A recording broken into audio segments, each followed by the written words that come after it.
Britain has already rolled out a vaccine, the US about to, and the rest of the world is watching. Like so many countries, a vaccine is seen as the answer to India's COVID-19 caseload. But there are fears politics could get in the way. Ishan Garg explains. In the recently concluded Bihar State Assembly elections, the ruling Bharatiya Janata Party created a political storm with this claim. Bihar में हर एक के लिए मुफ्त में vaccine मिल जाएगा, वो हमारी पहला संकल्प पत्र के प्रॉमिस है.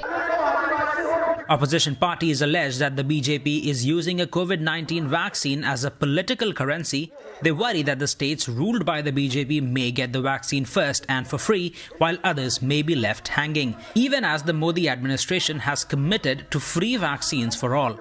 Once the vaccine is in India, he would like to project himself as somebody who is freely distributed or who is very benevolent in terms of distribution of vaccines to each and everybody. And if any state complains or any state finds that the central government has been partial, has been biased, then that will dent his image.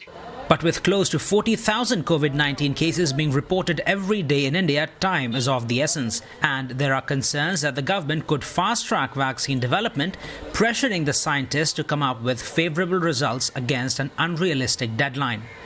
India is pinning its hopes on 8 COVID-19 vaccines which are in various stages of development worldwide. There's Russia's Sputnik V, which is currently undergoing stage 3 trials in India. There's the Oxford AstraZeneca vaccine, which is being bulk produced by India's Serum Institute. And then there's India's Covaxin, being jointly produced by the Government of India and Bharat Biotech.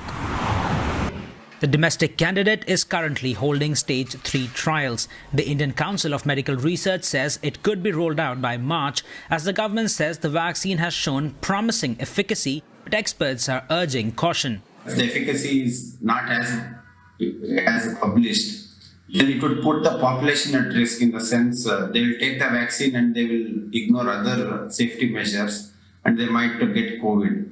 Or there might be adverse events if they are not monitored, deaths might happen, or there might be unknown side effects of this new vaccine. It's still unclear how India's immunization drive will be implemented or whether it will be the states paying for the vaccines or the federal government. But no matter what, vaccinating India's 1.3 billion people remains a challenge, both in terms of reach as well as infrastructure required. हमें कितनी अतिरिक्त cold storage की जरूरत रहेगी? मुझे लगता है कि राज्यों ने इस पर अभी बल देकर के व्यवस्थाएं खड़ी कर देना शुरू कर देना चाहिए. कहां संभव हो गए, उसके पैरामीटर्स क्या हो गए, उस पर हमें यहां से सूचनाएं तो डिपार्टमेंट को चली गई है, लेकिन इसको अब इंप्लीमेंट करने के हमने रेडी रखना पड़ेगा. The Health Ministry says India could be ready to start inoculating healthcare workers by early 2021 and aims to deliver doses to 300 million Indians by September. Ishan Garg, CNA, New Delhi.